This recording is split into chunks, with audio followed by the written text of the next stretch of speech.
Good morning, Ram Nation. Welcome back to DNVR Rams Live, presented by High Plainz Strains, the Northeastern Colorado dispensary providing top-quality cannabis and a wide variety of products. If you give them a visit, be sure to mention DNVR to take advantage of their deals.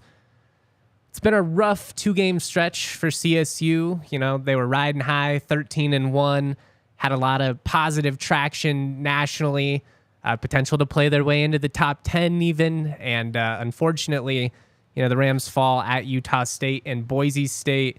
Yeah. The benefit is metric-wise, you know, it's not too bad, and we're going to kind of talk about the whole league today. But I guess just first things first, Dre, I thank you for being here, but also... Always, man.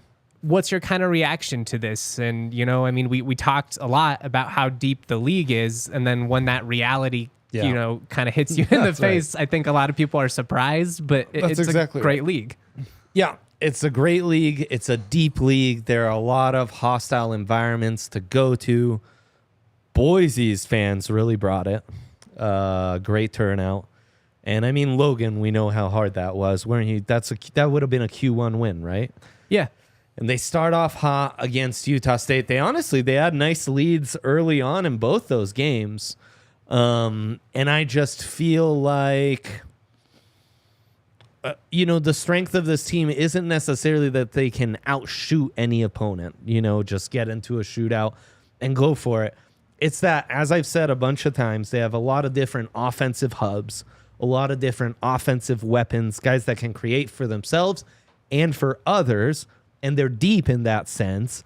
And if you can rely on that and get consistently more good shots, they're going to win more games than they lose. And Boise kind of in a tough, grinded out, just half-court battle, just made more tough shots, which is what's going to happen sometimes on the road. Like the home team's going to be a smidge more comfortable. They're, you know, and their star players are going to make tough shots, and their role players are going to make those open shots that maybe your guys don't make. And that's kind of what happened. And then Utah State...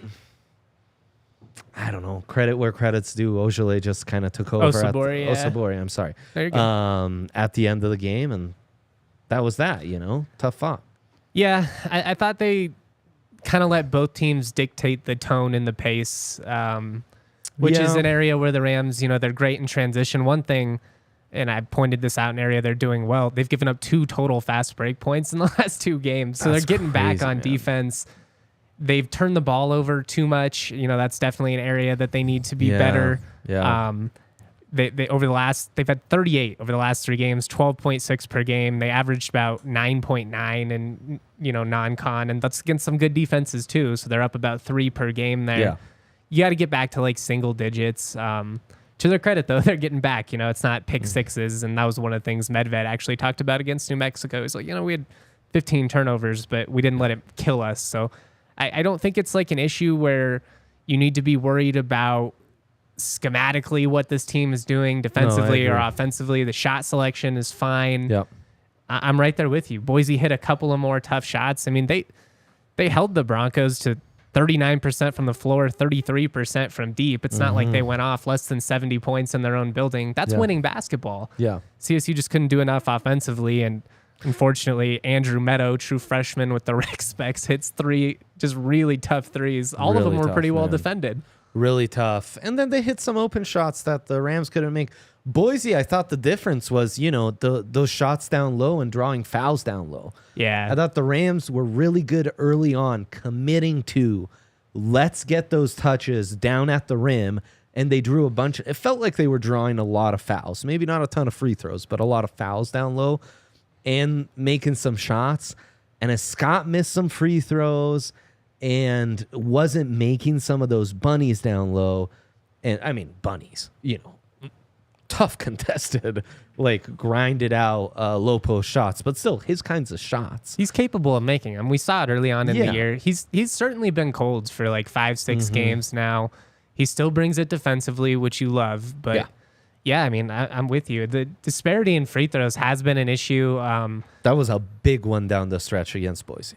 Big, yeah, I mean, you've given up 23 there. free throws in back-to-back games. You only get to the line for 10. And while I think, some of the calls are probably going to benefit the home crowd in a home environment, in a hostile environment, that's human nature with officials. It's not some grand, conspiracy. They're just, frankly, a lot of them are kind of incompetent. But yeah. I mean, the Rams also got to do a better job of, like I said, like setting that tone, forcing their will, drawing contact, getting to the line. And when they get there, they also got to hit their free throws, man, because they've had they're 10 of 21 in those 2 losses. That's 50%. Isaiah's missing free throws. They're far too polished an offensive team to not be shooting better from the stripe. Period, man. Guys that have all shot really well, 75% plus, 80% plus with a couple of these guys, Stevens and Cartier, those are guys that can shoot 90% under the right circumstances. Well, and I like what you said about dictating the pace. And when you have a quarterback like Isaiah Stevens running your unit, you need to flip that on your opponent more often. You need to flip being able to dictate the pace. Honestly, I thought they were pretty comfortable playing at that pace against Boise, and we're kind of like, we're just going to out-execute them in the half court, and the end of the first kind of got them. Well, it's kind of the classic Jokic dilemma, right? And where it's he's so great because he's unselfish, and he's such a team first player. He wants to facilitate by like his core, like naturally that's what comes to him. But he's also such a skilled scorer. There are those instances where it's like, we need you to go into that Zay mode that dropped 36 against UNLV. And he did it late against Utah State. It was just a little too late. Yeah. And I want to be careful of how I phrase this because I don't want it to seem like he's been so impressive. He's 50% from the floor, 50% games. from 3-point range. He's averaging 18 points a game in league play. Like Zay is doing everything you want. But there are a few times I would like to see him and Nate Clifford, another guy who can get to the rim effortlessly. And we've seen it. His numbers are great right now. He stood out in conference play. Yeah, he needs to attack, though, because guys can't stay in front of him. No, you're right. And I mean, geez, I think it stood out maybe the lack of length defensively for the Rams down low. At times. Second half, just because Boise was pretty good about just pounding it down there, getting free throws, getting good looks. Degenhardt's a monster. Yeah, 100. I mean, credit where credit's due, but you could get away with going at the rim a little more as well. Well, that's what I mean. Like, they got to force it. Yes, you only had 10 free throws. Like, you're not putting yourself in a position to draw fouls in the first place. And, I think this team, they're so used to it functioning well, and they want to share the ball, and they're used to knocking down these shots. And then, all of a sudden some of those shots don't fall. And you got to credit Utah State and Boise State, 2 quality defenses. They're playing physical on-ball defense. It's not like, they're just playing some slops out there. Of course. But I've sensed some hesitancy at times, just when the shots aren't falling, guys aren't looking to drive instead. And that was the thing that was so great early on, and kind of going back to what you said at the beginning. This is a good shooting team. I wouldn't say it's a great three-point shooting team. That's right. It's a good three-point shooting team. And you hit those threes to open up the driving lanes so you can play inside out. So you can get those post opportunities and backdoor cuts for Neek, or just situations where you put it on the floor and drive. Because, Isaiah, Neek, if those guys drive, more times than not, worst case, you're going to get fouled. Like, yeah, you might have a turnover every now and then, but they're so heady that it's like if a guy's open, they'll kick it out. They'll make the right play, but force the issue a little bit. They're a good shooting team who, when the way they can create great shots, can be a great shooting team. But it's all within the context of the good shots they're able to create within this really awesome offense. They've gone away from that. Do you remember you gave it to me last week on my biggest takeaway, and I said after the New Mexico win, I said I hate to go negative because obviously this has been so great. But that first half where we had a first half spread on the Rams, so maybe a little more invested than we typically would be, there was a smidge hesitancy offensively. Too happy to run the Princeton offense, passing it kind of lateral back passes, not enough guys like taking the shot or driving to the rim. And I think we've seen that as kind of a theme in conference play. And, we got in the weeds a second on some of this stuff to go a little more broad picture. It has felt a tad like the first 2 months, this team in non-conference was in, I'm going to show you we're a top 20, top 15, top 10 team mode. And now it's switched where in conference play, like we're the hunted. Yeah. We're having to maintain that, knowing we're going on some tough opponents, tough road matchups. And there's been some hesitancy from those role players, which when those guys are on and the depth really shines of this team, especially offensively, they're a spectacular group. When there's that hesitancy, it's a little different, I'm with you, man. I think it's just top to bottom. And I do think some of it is the fact that they've played 3 quality defenses in conference play, all with guys that have, quality guards that are, going to give Isaiah some troubles. He's had an uncharacteristic amount of turnovers here to begin league play. Not worried about it at all. He's going to get it going. And it's just the ball's in his hands so much. It's going to happen.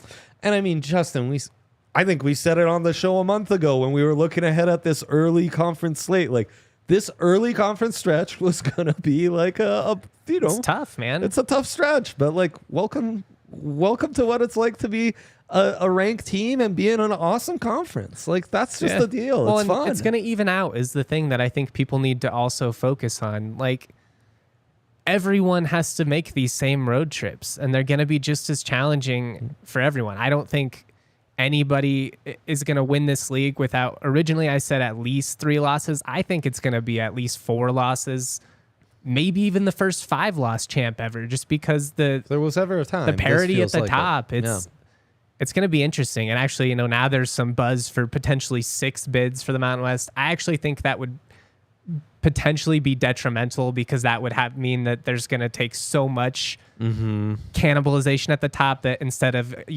like right now, CSU San Diego State currently projected to be 5 seeds. We'll get into that more down the line. If your top seeds all end up being like, 12, 11s and you're just less favorable matchups. So I'd rather be a 4-bid league, a 5-bid league with some, quality bids, but it's going to be tough for everyone. Everyone's going to have to make these same trips. And I mean, frankly, the metrics kind of back up what the eye test has shown us with the Mountain West, which is that it's brutal. And I think it has some of the most underrated home court atmospheres in the entire country. Like, people don't, you focus on the pit. Yes, people think about San Diego State, but I don't think people realize how tough it is to go to a place like Boise and win. They have the country's longest winning streak at home, 22 straight games. Go to Utah State where they sell it out on a Tuesday night and the students aren't even back. It's just great fan bases, really high coached team, or really high quality basketball by well coached teams, and it's going to be fun, but it's going to be tough. So it's not for the faint of heart. Well, and anytime you have this type of parity, a league that's this loaded, this much quality at the top, home court, home field, those kind of factors become as important as any. So that's where, you'll take some losses on the road. When you're back at Moby, you really got to bring the thunder, man. You got to, I mean, you got to take advantage in these home games. We've got a comment here from Ryan. The second half of the UNM game, the Rams passed themselves into a lot of easy buckets. They stopped doing that, it seems to me. I agree to an extent. You're kind of commenting on what we're saying here, just with some of the hesitancy and just the offense as a whole. It's not functioning as well, but also some of that comes down to not knocking down the open jump shots you were hitting in that win, not making the contested layups down low. When you're missing those, all of a sudden everything tightens up, and the half court, it becomes tougher. And that's where you got to get in transition and get the easy buckets when you can. It's when you got to capitalize and hit the open shots. It just opens everything up. And right now the Rams aren't doing a lot of these little things well, and it's all just kind of compounding together. None of it is major. None of it is like, oh man, we need to worry because this team is going to be a problem, or this team's going to have all these deep problems down the line. They just got to clean it up and get back to executing like we know 100%. They're capable of. Well, and against UNM, Cartier and Stevens had things rolling. So you had to pay attention to those guys. And those guys are such competent, it's why I say offensive hubs, not just offensive scorers, because They'll facilitate. They're going to make the right play. Right. They're going to make the right play. They were cooking one-on-one, and then everything was just humming off of that. You need those performances, and it's what you were saying about Zay earlier as well, you know? That's another guy, like at times, and, you know, he's somewhat dependent on, you know, they got to get him the touches, whether it be at the top of the key or down low in the post. Patrick Cartier, 8 points, 4 of 7 from the floor, just continues to be so efficient. I don't think he's had a game below 55% from the floor since he came back from injury. This was the first game in a long time where he didn't score in double-digit figures. He's another guy where it's like they're so smart, they're so unselfish. When the jump shots aren't falling, I'm like, create something for yourself, Patrick. Go down low. They really are. You're so crafty. Like, let's get it up to, you know, maybe 10 field goal attempts a game. You don't want it to be reckless, and all of a sudden you lose the flow. And what makes this offense so dangerous in the first place is that everybody is firing. And there's a lot of guys that, you know, Joel Scott's been cold. You need Josiah to hit threes better than he has. Jalen Lake, you know, missed some open threes in this one. You need those wings to be more of a factor offensively. Joe Palmer's not hitting the shots off the bench that he was early on. He's still making the hustle plays. You know, he's going to pull down rebounds, dive for loose balls. Love what he brings. But like I said, it all just kind of compounds. Like it's all these little things that are adding up, and it makes it seem like, they were right there on the road in both those and games. They still could have won either of them. That's right. I just want to say about Zay, anything you could say, oh, he could have done a little more, tried to take over. I still, in re-watching highlights of that game, prepping for the show today, I came away thinking like, boy, they don't have Isaiah. Those might be 20-point blowouts. Like, he's just so good at taking over games, finding a shot, being like, okay, this third possession's mine. We're just going to get a quick 2, or like going to make a tough shot at the rim, or I'm going to back a guy down and, you know, take a, you know, step back like 20-footer. Like, he's just... And he makes it look so easy. He makes it look so effortless. Such challenging shots look like they're routine. And and he's never rushed. No, you can't. You cannot make him speed up. Like, he's going to play at his own pace. When he wants to push it, he's going to push it. We got a question here from Eric. I think CSU can compete for a Mountain West championship, he says. What do you think? I mean, our last week we came on here and said the mentality is championship or bust. So that doesn't change anything because you've lost 2 tough road games. Now, obviously, the path to that trophy has become tougher. You have less wiggle room. You can't get swept. You know, the home games against Boise and Utah State are going to be key. Obviously, the games against San Diego State are big. And you're going to have to try and, you know, steal a game or 2 on the road, whether that be at the Pit or in Reno. You're going to have to steal one of them on the road from one of these top 5 or 6 teams. And you can't have any bad losses, you know, and it's going to be tough because we see a team like UNLV. On paper, they have as much talent as anybody in the league, and they just beat New Mexico by 10. They handled Creighton easily. Like, in San Jose State nearly beat San Diego State the other night. Like, there's going to be a lot of teams that can push you to the brink, and we're going to see. Like I said, you just don't have much wiggle room. Yeah, last week you were doing the math on how many losses you can afford against the top 4, and I was saying, I think that checks out. What concerns me is that next tier down, you really need to make sure you the basically have to be Wyomings, perfect. the San Jose's, the UNLVs don't catch you on an off night, and then, you know, all of a sudden you've got that extra L because you didn't go perfect against that tier of opponents. And that's in, you know, addition to being or having to, you know, take care of business against a really great San Diego State team, and second time around with all these other top teams. So it's a gauntlet. It's going to be crazy, but I have not lost faith in this team because they lost 2 true road games against, you know, sellout crowds where they storm the court. Like, that shows what CSU is as a program. The fact that in back-to-back games, a win over them means so much. They storm the court. These aren't our rivals. This isn't CU. This isn't Wyoming. I mean, it was a bit of a, you know, cool cup of water in the face when we're riding high and feeling good at 13-1, sure. But we knew how good this league was. We knew it was going to be a challenge. And we said from the start, the league champion was going to have multiple conference losses. So even if that's CSU, that means they're going to lose some league games along the way. It's just part of the process. 100%. And honestly, I think you'd rather get these tough lessons imparted early on.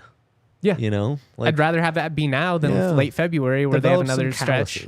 I'm with you. No you doubt. need that. That's a big part of teams. 100%. Can we hit that after? Yeah, let's go to a break real quick. Then we're going to get this question from Ryan, and I don't want to pass over it. RG, the other RG. Yeah, shout out RG. It's a great little nickname. We have an RG You're as well. such an old guy sometimes, man. I know. I tried. Shout out RG. That's a great nickname. Come on, man. Shout out Circle K. Oh. Their app's Circle easy to K. download. You Let's can use go, the baby. QR code. Sign up for rewards. Your first 5 fill-ups, you get 25 cents off per gallon. Yeah. That's huge, guys. Download the app. It's so easy. It's just They have convenient, such man. great deals. They've I got did deals that. on snacks and Polar Pops and They have such great deals. Drinks, if you're, nicotine inclined, they might have some deals for you on that end. I couldn't believe it. My mother-in-law visiting, love her. Shout out Nan. Thought she would have filled up the third car on empty. She did not. wow. So we got back from vacation. Miles range Zero. 0. Thank God Circle K had the app, still had one of my 5 fill-ups. 14 gallons. I've never seen a car that thirsty, but Circle K downloading the app all worked out. So, you got to get in on this, man. Shout out Circle K. We love them. Go check them out. Sign up with the QR code on screen or visit www.circle. It's not on there yet. My bad. CircleK.com/innercircle for more information. Come on. It's It's a mainstream app. You're going to find it. Trust me. do you have Google? Put in Circle K. That's right. Boom. Boom. That's the Even people like me can't mess it up. Also, shout out to High Plainz Strains. They're the premier dispensary in northeastern Colorado. I had to make sure they are on the screen. I didn't want to have any more slip-ups. Check them out for all your needs, including infused edibles, high-potency concentrates, some of the best flower in the state. They've got 3 locations in northeastern Colorado, Log Lane Village, Garden City, and Sedgwick. If you're in northeastern Colorado, they are the dispensary for you. Save time by ordering online at highplainstrains.com. You can pick up conveniently because all of their locations have drive-thrus. It's going to be freezing this weekend. Go get everything you need to, stay nice and toasty right. inside. That's Watch the some play, sports, man. watch some Yes. movies. Take advantage of their deals, including a full ounce for $80. This is the weekend to It's do the that. week. Yeah, go get yourself, whatever you're into. They've got everything. Veritas Eighths. They've got cartridges for 15, exquisite extracts 4 for 40. Pick your poison. Remember to use code DNVR online or mention DNVR in stores to take advantage of these High Plainz Strains deals. Shout out to the homies. So much love. Again, shout out to everybody in the comment section up and rocking with us. Let's go, baby. I really appreciate you. Shout out to Ryan Gilbert. I'm sorry I'm an old man. Does a second weekend appearance in the NCAA tournament make up for missing out on a conference championship, he asks. To me, yes. I care way more about an NCAA tournament run than I do about winning the league. I want to win the league because I think... So you want all. I want as it all. Sports fans, we're addicts. Yeah. I want another Nuggets champ. We're never satisfied. There's never I want a three-peat. I want That's right. Jokic to be in that like Michael Jordan. Well, he won 100%. 4 rings in a row, so I don't know. 100%. You want to win the regular season conference. You want to win the conference tourney, and you want to go as deep as you can in the net. And all of it matters for your seeding. So they won't have to win the conference tournament this year to get into the field, assuming they don't have like a collapse here down the stretch, which knock on wood, all your superstitions, all that. But got to. We're not messing with that. Yeah. But yeah, San Diego State, they win the Mountain West tournament every year because they're, the face of the league. And it's like, that's how you establish respect, is by getting these, small feats along the way.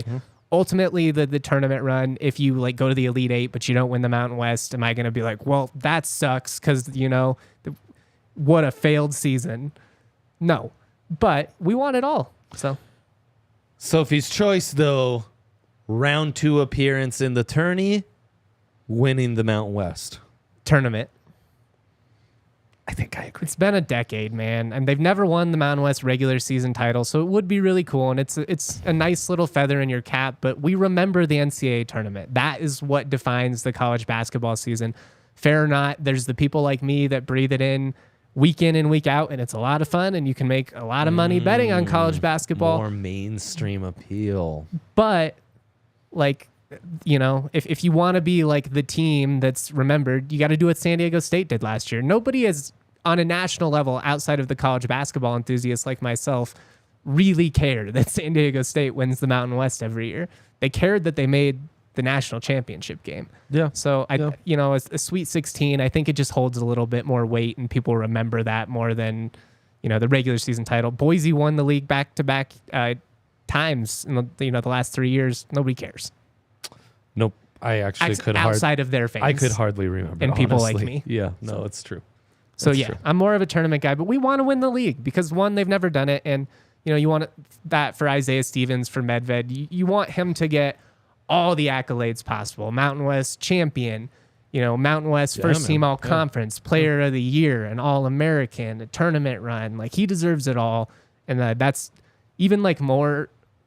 Even more so for CSU with a guy like that. Yeah, like I just want him individually to get rewarded. And there's so many guys on this team that feel that way, like Patrick Cartier, Joel Scott making the leap from D2. Hell yeah. Joe Palmer coming up from D3. Neat Clifford, basically reviving his career after, leaving CU. So this team has a lot of special guys. They're talented, but for them, I want to see them, accomplish it.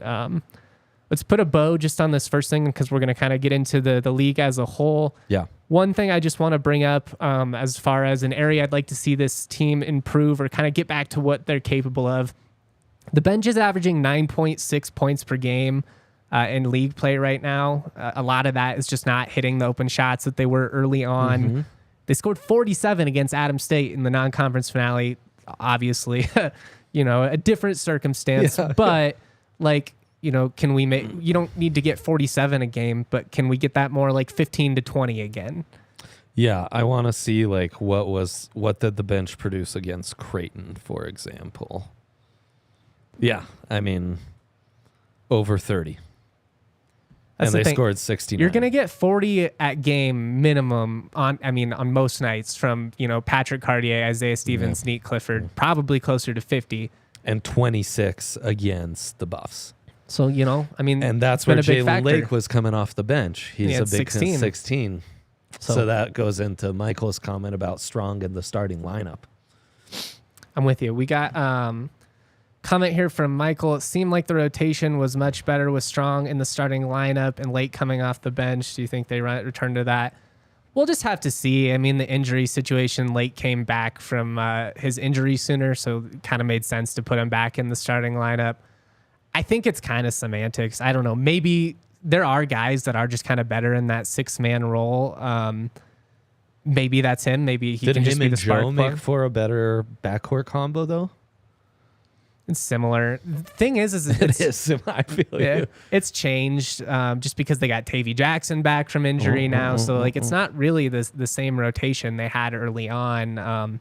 And that's going to be the big challenge for Medved and the staff is figuring it out because you're not going to go 10 deep in the NCAA tournament unless you're like blowing somebody out. You got to figure out like who are the 8 guys that most consistently, can get it done. And I think, there's going to be key moments for a lot of these guys, for Tavy Jackson and Kyan Evans, true freshman. And we saw, Bemba's another guy that needs to get back on track. He's had kind of a rough couple of games here. That's a bit of a tongue twister. Yeah, bit more of a vet's game, right? A little more of the dark arts down low, and Bemba's kind of going through some growing pains a smidge. And look, you can tweak the rotations all you want. I think what we talked about in the first segment is the guys not named Isaiah Stevens in that backcourt need to just hit more shots. Fill your roles that they have. We know they have those shots in their bag. They weren't dropping in Logan and Boise. They need to drop the rest of January. I'm right December. there with you. Holy shit, that flies. Jacob, totally off topic, but Justin, as an Alabama fan, who are you hoping replaces Saban?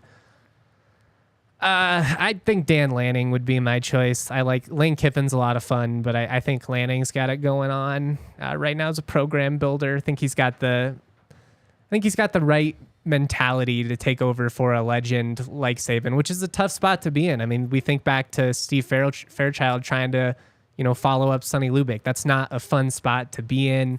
You'd almost rather be the guy that follows the guy. that replaces the legend, and then you get to kind of like come in and salvage it and bring it back to the glory days. But yeah, Dan Lanning would be who I'm rooting for as an Alabama supporter. Shout out Nick Saban. Shout out Bill Belichick. You know, I'm not a Patriots guy, obviously, but Pete Carroll. Shout out Pete Carroll too, even though they beat it. Like, these are a lot of bad memories as a Broncos guy. But less so Belichick, more so Carroll. Crazy enough. Very true. Yeah. Very true. Often on the better end of most also, of those Belichick shout out matchups. Tom Thinnell, returning back to Bear Creek, head coach of my Bear Creek Bears. He was the Colorado Mesa OC. Legendary coach, was there for 20 years. The program died when he left for Mullen back in the day. I know nobody else cares in this pod, but I want to get it out. I actually cares about part of that too. Yeah, Hyper cares as local. well. I love this. We love some local high school football. Damn straight. Let's talk about the league as a whole. We'll get into the power rankings at the very end. But I wanted to talk about this, one, to point out the sky is not falling. That was the topic of the podcast yesterday. If you missed it, go check it out in your feed.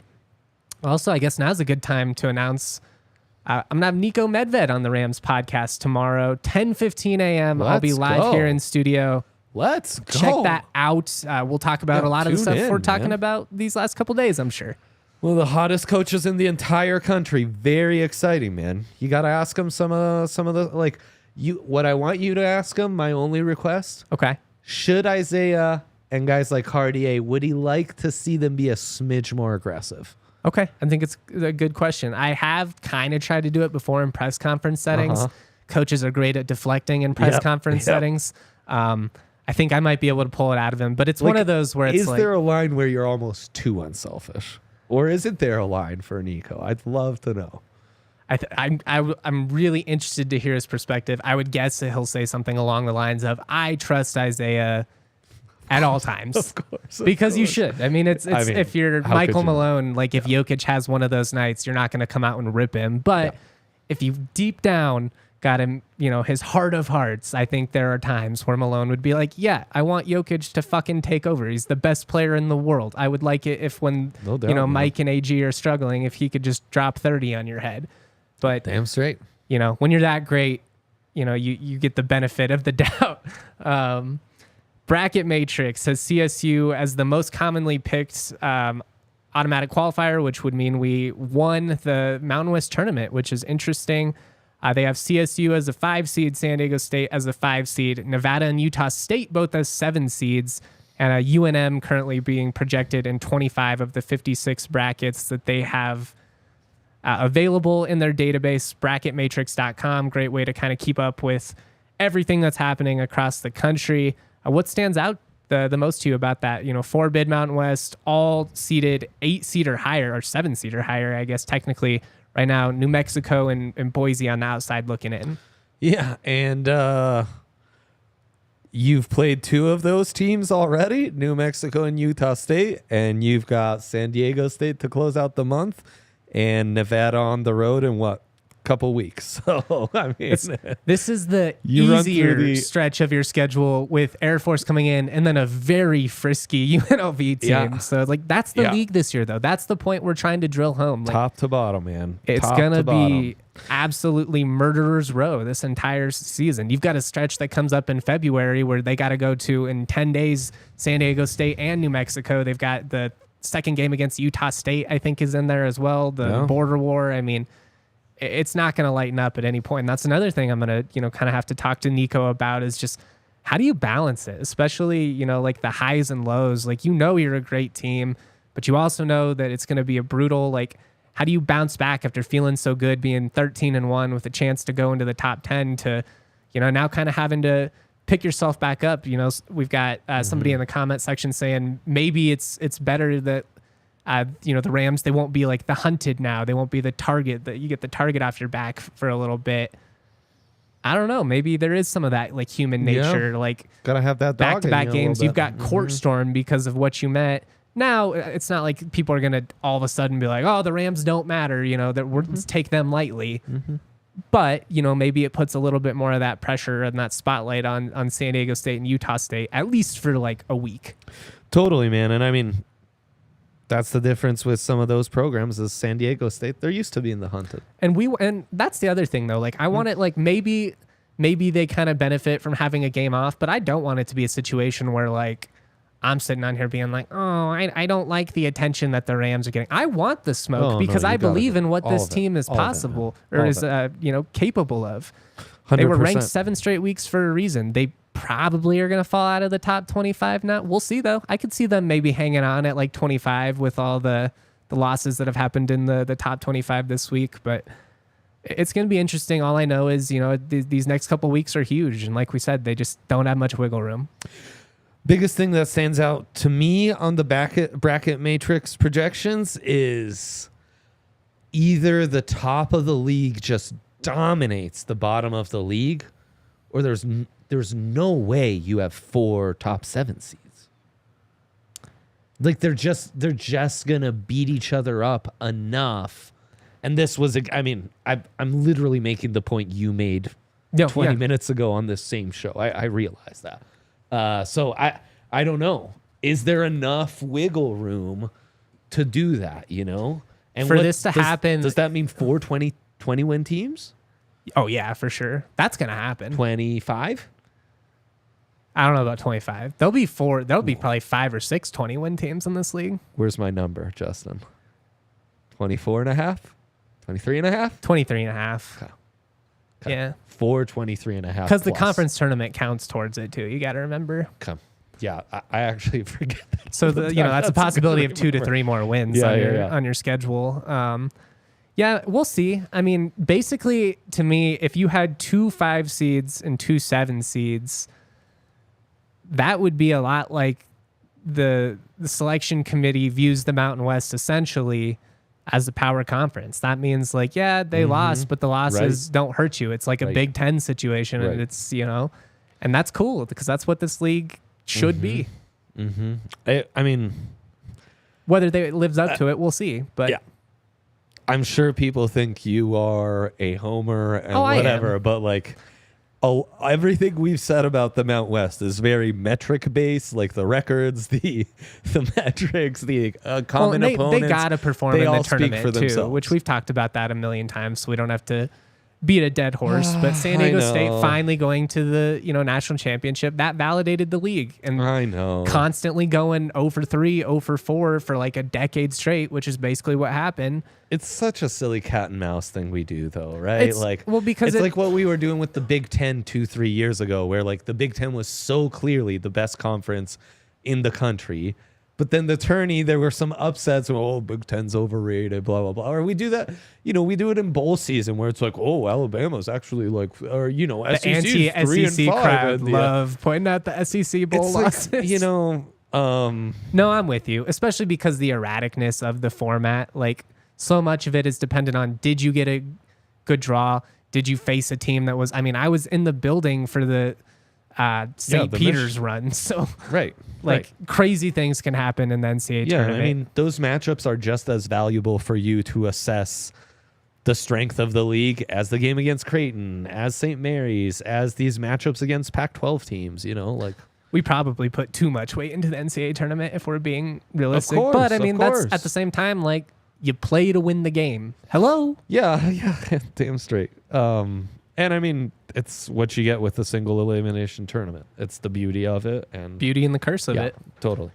Dan Lanning apparently announced he's staying at Oregon, according to the comment section. We'll see. I've heard that before. $25 million buyout, too. Money talks. Bama they haven't paid a buyout in 15 years. They're fine. Sure.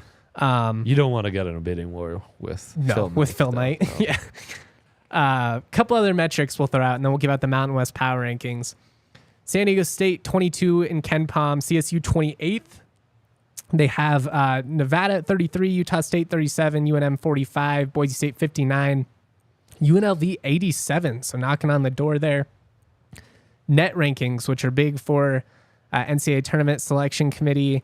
Utah State currently the highest at 18. Way up there. The net, you do benefit from blowing teams out. So the win over Air Force was big for Utah State there. This situation for CSU where you murder Air Force, you can juice the metrics a little bit. It's a somewhat flawed process, but it also gives you kind of a better idea of some things that the eyes can't see.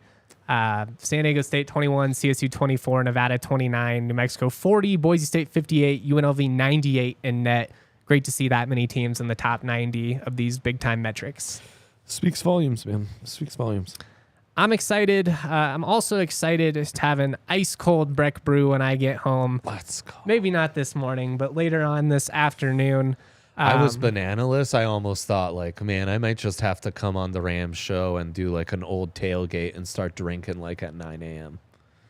I wouldn't Without judge. bananas, you know, I'm in a tough spot. So I've been in that situation. I woke up and I was gonna work out. I was gonna be healthy, and I realized, I didn't have any fruit, so I got stoned and went to McDonald's instead. But I why not? No fruit can really turn your whole day around. Can turn. Nothing like a Breck brew, though. That's the thing. A Breck brew can solve anything. If I would have had an ice cold Breck brew, I would have realized this was a better way to spend my day. I can still be productive. So true. I can still, grill up some food and just not be a zombie. But shout Very out to Breck crushable. Brew. They've been with us since the very beginning. I personally love Breck Brew so much. I'm wearing a Breckenridge sweatshirt right now. You can't see it, but there's a little logo right there. I was wondering what They have sick gear. They have sick beer, and it's a great spot to hang out. Check out some of my favorites, including the Avalanche Amber Ale. You want a little taste of summer in the winter, you can't go wrong with Mountain Beach Sour. I love Breck Brew. You love Breck Brew. We all love Breck Brew. Check out that Breck Brew locator at breckbrew.com. Find a brew near you. When you get hurt, who do you call, Dre? Bacchus and Shanker, baby. Like the Dwayne Wade and LeBron James of Colorado law firms. They come in with town. the arms out and dunking. That's exactly right. It's because they win for Colorado families. They will dunk on the competition. They have been helping those who are seriously injured in Colorado for more than 25 years. Free until they win money in your case. Free while they work on your case. Boom. No fees unless they win money and win money for you. And they've already won over $1 billion with a B for their clients. You're right. The LeBron D Wade comparison, spot on. These dudes are winners. I say Stevens, David Roddy. Even better for the Rams show. The Stevens Roddy 2-man, they are killing it. They've got more locations than ever, serving all of Colorado. Check out their neighborhood offices in Denver, Aurora, Inglewood, and Fort Collins. They have the strength and power to win your case with more than 30 lawyers and 100 staff. Bacchus and Shanker help with all kinds of injury cases where you weren't at fault. Car accident, motorcycle, rideshare, pedestrians, trucks. They can even help if you're injured at work. Call Bacchus and Shanker at 222-2222. Find out if you have a case for free. Bacchus and Shanker wins. I love doing that phone number because I feel like I'm Kendrick Lamar for a second. The 2222. That was the whitest thing I've ever done on the podcast. I like that. I think shouting out RG for being a great nickname might have beat that. Yeah, but that was genuine. This was like me thinking while I was doing. That makes it work. It genuinely came out of you. It was really delightful. That's fair. That's Poor fair. Justin. Let's get into the power rankings here. Let's do it. The league now has teams with losing records. Yes, so we did it. we did it. Took all the way to the new year, though, which is pretty dang impressive. Not bad. We'll start at the bottom. We'll work our way up. We got a guy in the comment section here, Alan. I missed the beginning. I imagine they talked about Utah State. We talked about a lot of things, buddy. Utah State, Boise State. I think we will talk about Utah State in every single segment. Yeah. Segment 1, the Utah State Rams game. Segment 2, where Utah State ranks in all the metrics. Segment 3, in our Mountain West power rankings. So, Alan, stay tuned. And then when we're done, I want you to rewind and go back so you can get more Utah State talk. Okay, my friend? Flip it and reverse it. That's right. Air Force at 11. They are 7-7 right now. Not one of the teams with the losing records, so maybe So controversial. true. So true. But the eye test matters. They hadn't anybody of substance that they've played. They've gotten boat raced. And it's just not an athletic bunch. All respect to the troops. All respect to the troops. But not an Air Force, athletic bunch. they don't ball. Yeah. Was there ever a consideration of bumping Air Force up just one spot because they are the Rams' next opponent and you didn't want this ranking to come back to haunt you? A weaker man would do that. Yeah, he would. But this is you. genuine. That is and not if we you, lose that's to the right. worst team in the power rankings, that's some medicine we're just all gonna have to take. That's right. It'll make for great those- segments on the next pod. Yeah, I don't know. Yeah, Let's hope not. Come on. passionate. Yeah, no doubt. No doubt. We've got Wyoming coming in at 10. Again, you got to be. You got to be weary. You warned us. I thought you were maybe underrating them earlier in the season. It's really bearing out at this point. Not that great of a squad. I mean, it was they had to rebuild the whole roster. It's a really tough spot, but Tough yeah, spot. they just don't have the depth. Got a great comment from my guy Swole Cracker Steve Ivy, who also hosts a great CSU podcast. Go check that out. Comes out once a week. Nobody knows hoops like my guy Steve. We've had him on the pod many times. CSU has a walk-on that could start for Air Force. There you go. Fresno State coming in at number 9. They're a little bit more frisky than the other two. Yes. In the post, they've got a little bit of size. I think defensively they can muck it up a little bit. It's just a tough spot, man. These bottom 4 teams, or bottom 3 especially, but the bottom 4, it's I don't know. I don't like them. They've been boat raced by San Diego State and Nevada to start the conference schedule. The one time they played a good opponent in non-conference in BYU, same thing. Fresno, I think you were generous saying they're frisky. We've entered the frisky zone, but it's a generous label. Certainly friskier than our I'd maybe last two. in hindsight, maybe put Wyoming above them just because Laramie's a better home court advantage. Linder's a better coach. Yeah, Wyoming scares me more on the upset, at least for the Rams, than Fresno does. Yeah. But there's the power rankings shouldn't consider. I guess I would flip that, I guess, in hindsight, but it's not a big deal. I love that. We have a 8, revote. We have San Jose State, 7-9. Officially frisky. Yeah, man. I mean, they took San Diego State to the brink. They had a shot to tie, and it got blocked late. Yeah. Cardenas, I love their guard. He's tough. They can hit some shots. So San Jose State is going to be one of the top 4 teams at some point this year, I think. I really do. And, you're going to get people that don't follow this league and be like, oh, what the hell? I'm telling you, they're a tough team. They're also going to get blown out a couple of times, and people are going to throw it back in my face. But that's just like what that group is going to be. If you get them on a hot night, they're going to be tough. Tim Miles is a great coach. They have a veteran presence. They're just the thing about all 3 of these teams at the bottom here is they have no depth, or all 4, I guess I should say. Math's tough. Yep. San Jose State at 8. Wyoming did beat them. Yeah. So, I mean, you could argue for the head-to-head, Wyoming should be above. Again, Wyoming probably should have been above Fresno. But, it's sometimes I get new data thrown back at me in the comment section, and I consider we love it. that. Yes.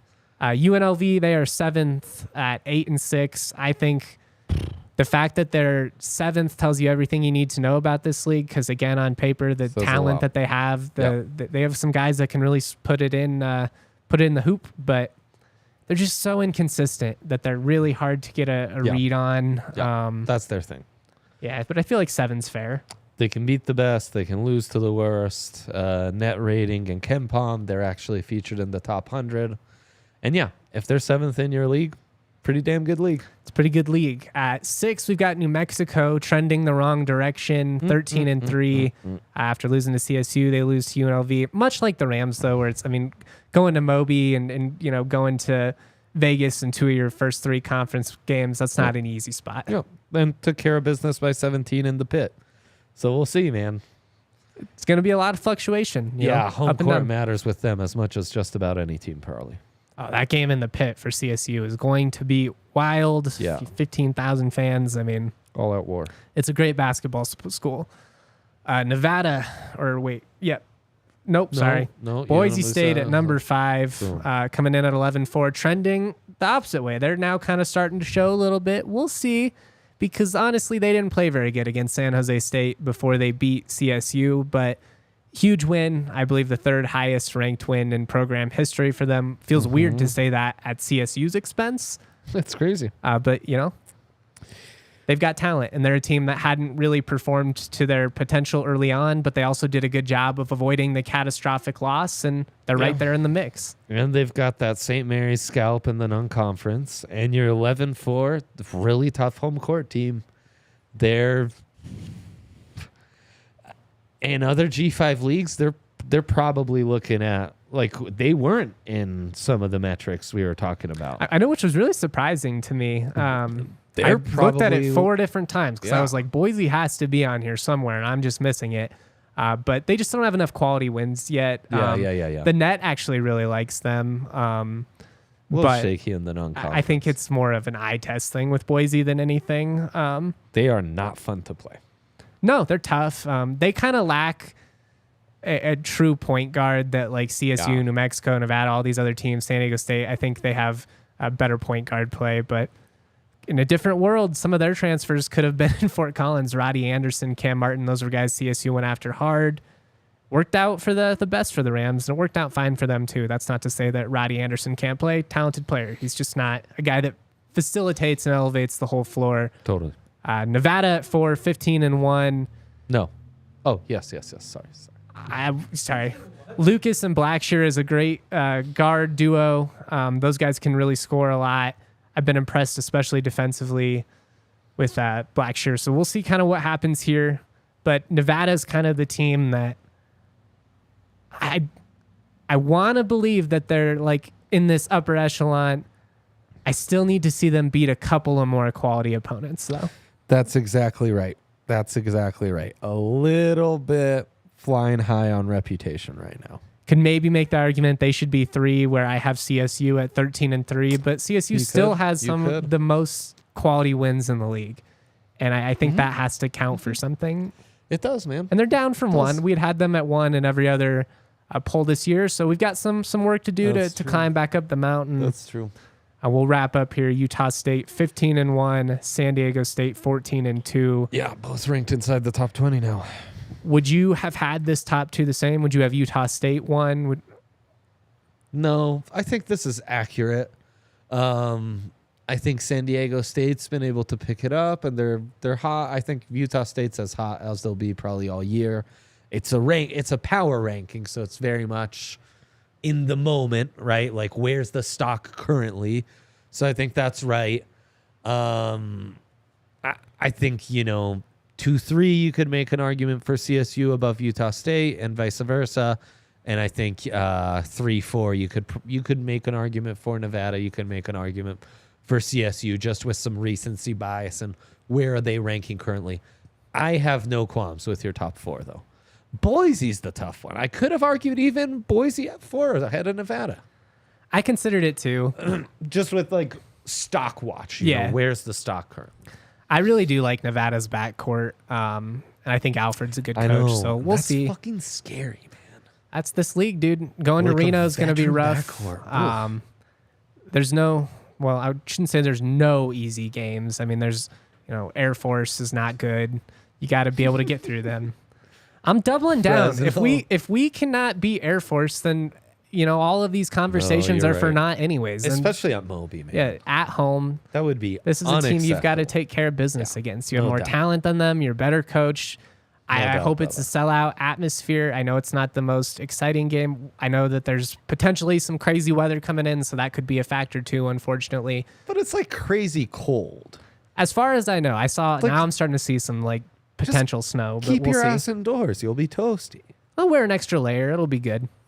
Yeah. We all got some nice comfy wear at Christmas. Just rock it out. Throw on the beanie, throw on the Rams beanie, put on that CSU hoodie. Shout out to my guy Swole in the comment section. Shout out to everybody that locked in with us for this hour, that tunes into the show daily. We will have Nico Medved on the show tomorrow, 10:15 a.m. I'm going live at 10 a.m. though, so be here at 10. Let's go. I will kind of set the scene. We're talking more hoops. Maybe I'll give some more thoughts on Saban and Sonny and just kind of those two guys and what they mean to me and how much I love college football. But we've got a lot going on right now. So shout out to all you. Shout out to Yaya behind the sticks. Much love to Dre for being love here to with you, my us this friend. morning. Always proud to be. Peace. We all silly like the mayor.